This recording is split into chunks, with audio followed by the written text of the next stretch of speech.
All right, guys, welcome to Unit 8. Today we're going to get into the laws of sines and laws of cosines. Let's start by talking about triangle ABC here. All the capital letters are going to represent the degree measures of the angles, and then the lowercase letters are going to represent the lengths of the legs. You will always know that the angle of A is directly across from leg A. The angle B is going to be directly across from leg B, and the angle C is going to be directly across from leg C. All right.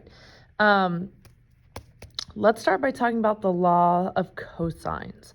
So basically what it is that leg A over sine of angle A is always going to be equal to leg B over sine of angle B, and it's also going to be equal to leg C over sine of angle C. And this is going to be great to use when, let's say, you have leg A, you have angle A, you have leg B, but you don't have angle B. You can cross multiply to find the length of the measure of angle B.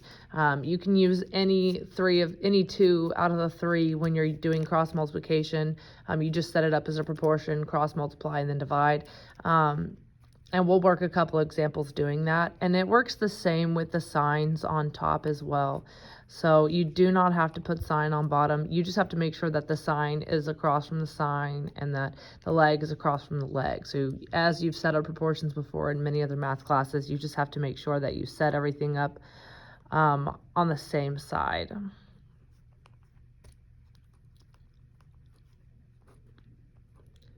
All right, and like I said, you can use any of the two of the three to set up a proportion. They'll work the same. You can do A equal to C, B equal to C, B equal to A. It does not matter. You'll be able to use them no matter what.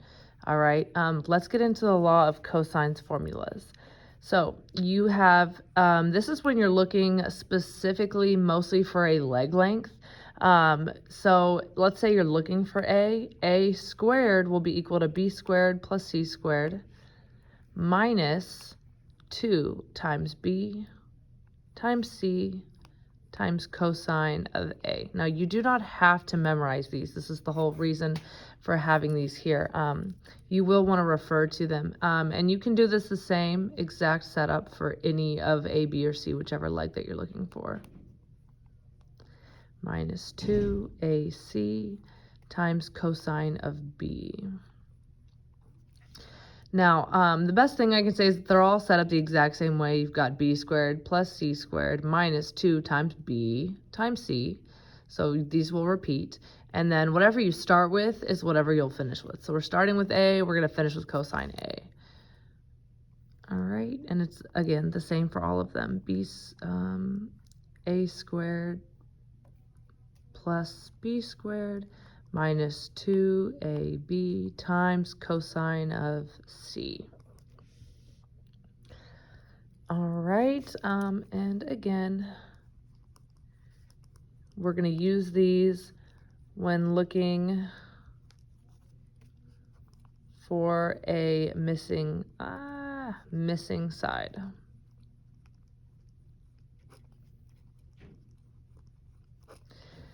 Now, mostly you'll use these to find a missing side when you don't have the corresponding angle that goes with it. And I'll show you why here in a little bit.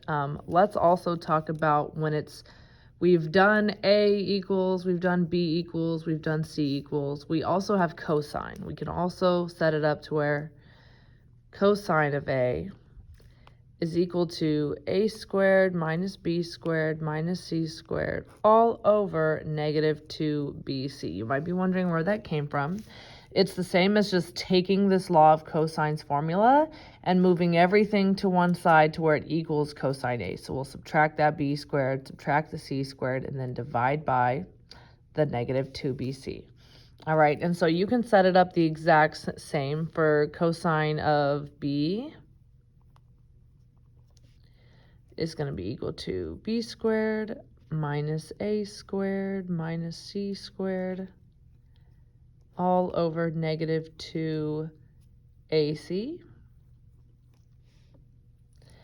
All right, and then we have cosine c squared, or cosine c is equal to c squared minus a squared minus b squared all over negative 2 AB.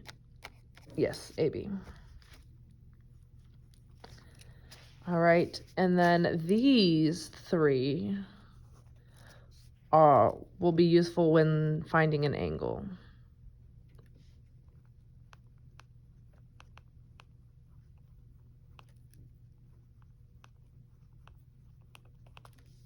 And again, you will only pretty much use law of cosines if you can't use law of sines. All right, so I'm going to show you examples of both. All right, let's look at how you know when you will be using each formula. So there's basically two different cases where you'll use law of sines and two different cases where you use law of cosines. We're not going to solve these top two. They are just there for reference as to when. But I will say we're going to put a couple of little notes here on the side.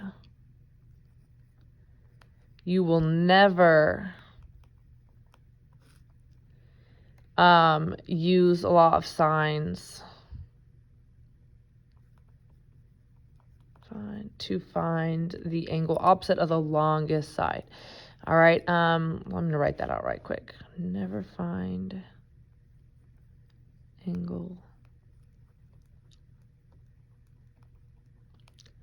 opposite of longest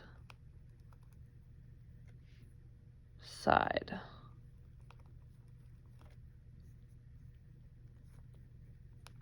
And that's specifically talking about law of sines.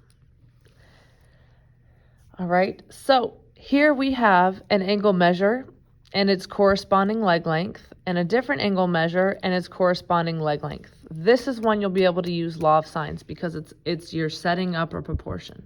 So we'll set it up, but we're not going to solve. So again, you have a degree measure, a corresponding leg, a degree measure, and a corresponding leg. If we were going to set it up and solve it, it would be something like 49 over sine of 115 equals 16 over sine of x, and we would work to solve to find that. And then same thing over here. I'm just setting up again on these just to kind of show you what it's going to look like. So we would have x over sine of 118. And you could flip it. You could have the signs on top. You would still solve the exact same way. Is equal to 11 over sine of 29. All right, you would cross multiply and then divide to find the x value there. Okay, so let's talk a little bit about law of cosines.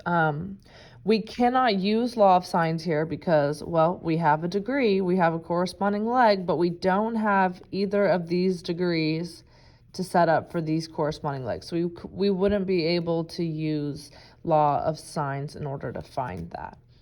We are trying to find a side here. Up here we were trying to find an angle, so we were able to do it. But since we're trying to find a side down here, we're not going to be able to use law of sines, of course. So we're trying to find any angle. If they only give you the measures of the legs, you'll have to use law of cosines to find any of the angles, A, B, or C, whichever you're looking for. All right, now let's get down here. We're going to work a couple of examples. We're going to have to use both formulas here, and I'm going to pull